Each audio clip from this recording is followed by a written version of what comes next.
Boa tarde, queridos. Alegria de estar com vocês mais uma vez aqui para falarmos a respeito da palavra de Deus. Amém?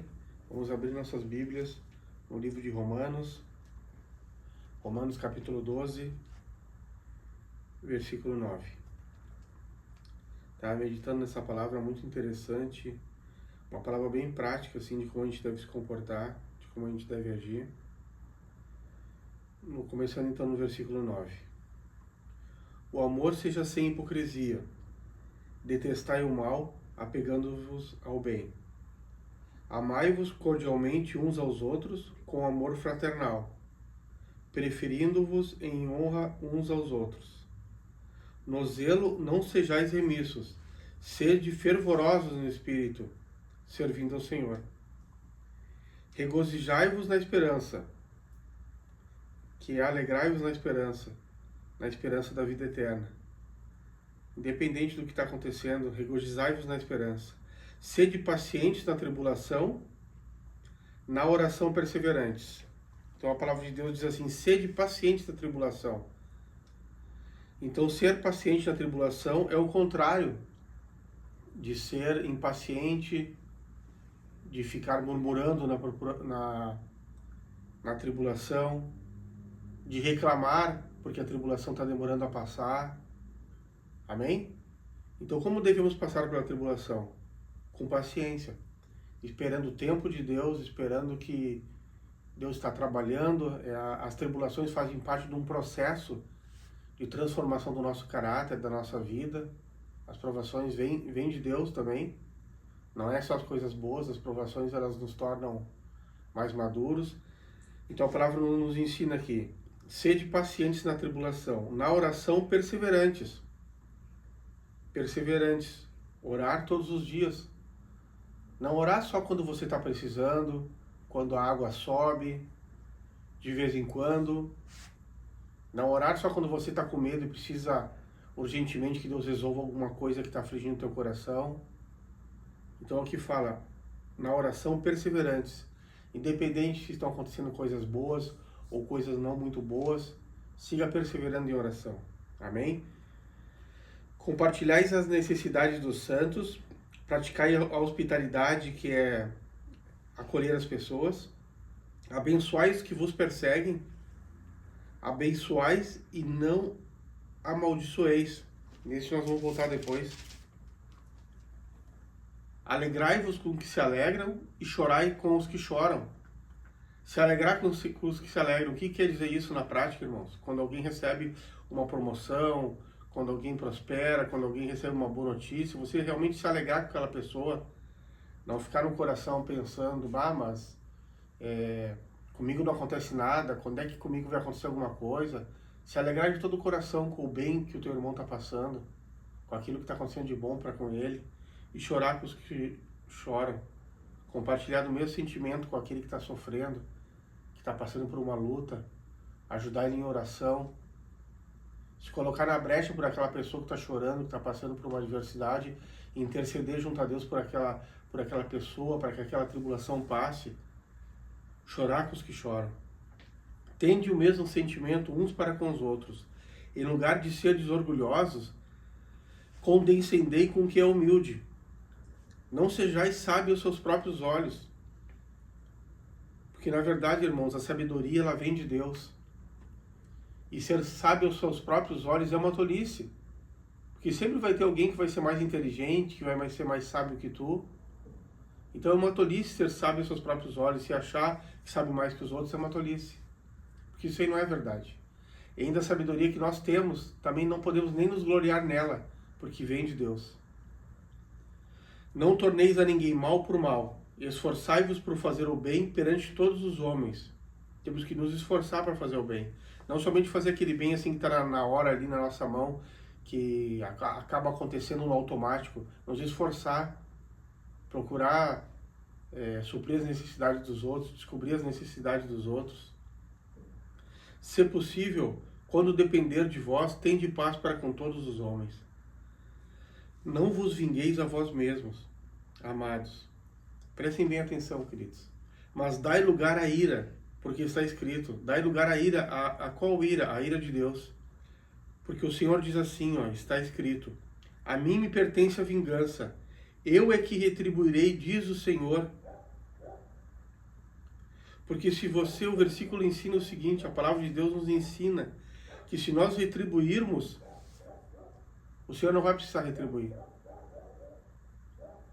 Se você se vingar, se você pegar e der o troco para aquela pessoa, o troco já foi dado. E o que a pessoa vai receber vai ser a sua maldade, o seu troco de vingança.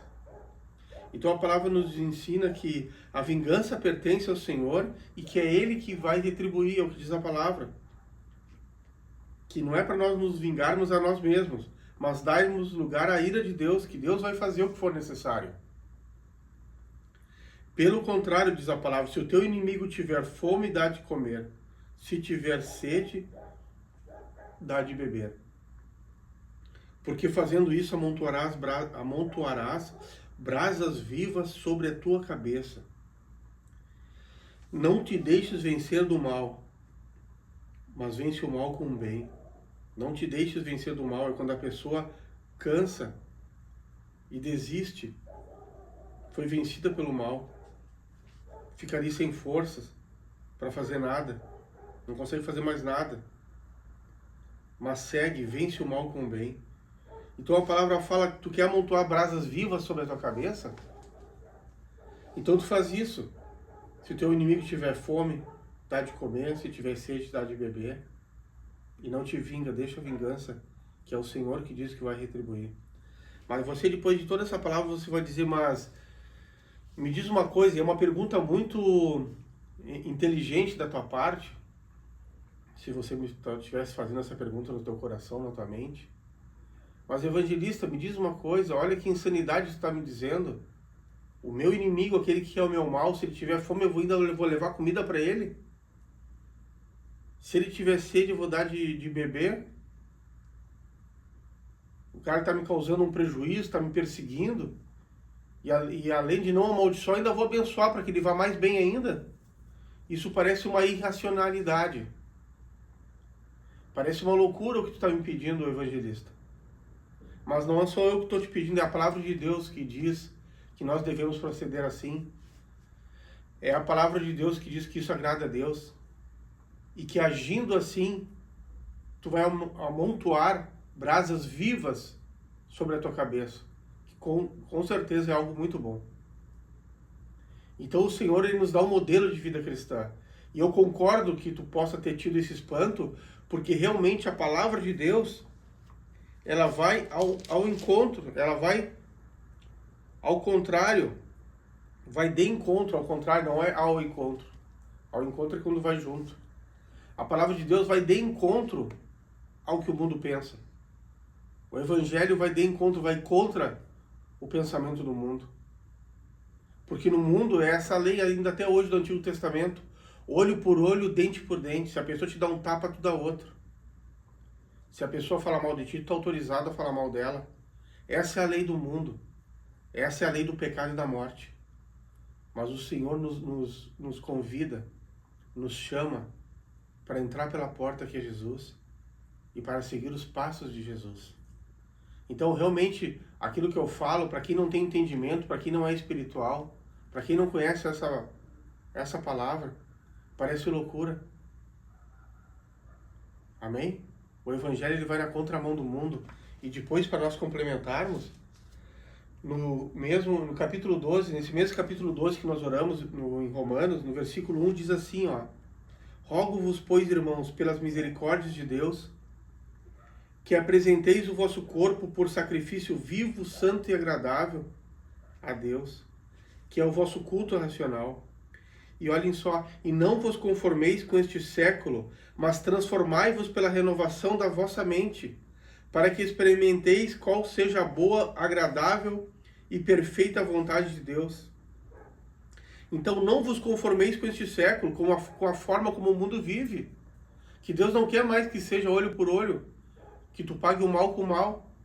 Mas Jesus nos manda pagar o mal com o bem. É isso mesmo, esse é o preço de andar no Evangelho.